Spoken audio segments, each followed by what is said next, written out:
Hello guys, நீங்க நம்ம எதை பத்தி பார்க்க போறோம்னா வெட்டி வேர்ல எந்த மண்ணுல போட்டா அதிகமா வரும் அதை தான் பார்க்க போறோம். அதுக்கு முன்னாடி பாத்தீங்கன்னா நம்ம 10K அடிக்க கொஞ்சம் ஃபாலோவர்ஸ் தான் இருக்கு, மறக்காம ஃபாலோ பண்ணுங்க. எந்த மண்ணுல வெட்டி வேர் அதிகமா வரும் அப்படின்னு தான் பார்க்க போறோம். நம்ம பாத்தீங்கன்னா இப்ப செம்மண்ல பண்ணா பாத்தீங்கன்னா மீடியமா இருக்கும் வேறு, அதே மணல் மண்ணில் பாத்தீங்கன்னா சூப்பரா இருக்கும் வேறு. அதுக்காக தான் மணல் மண்ணில் அதிகம் மோஸ்ட்லி பண்றது. கடல் சைட்லாம் பாத்தீங்கன்னா மணல் மண்ணில் தான் பண்றாங்க. இப்ப நம்ம பாத்தீங்கன்னா க்ரோ பேக்ல செம்மண்ல பண்றதை தான் நம்ம இன்னைக்கு பார்க்க போறோம்.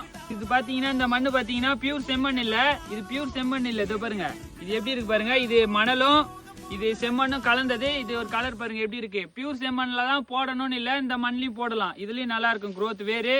அதெல்லாம் பாத்தீங்கன்னா நம்ம களிமண்ல போட்டா மட்டும் தான் நமக்கு வேர் கல்டிவேஷன் பண்ணும்போது பாத்தீங்கன்னா நமக்கு நேரம் அதிகமாகும், கிரிப்பா பிடிச்சிக்கும் வேறு. அதனால நம்ம கல்டிவேஷன் பண்ண முடியாது.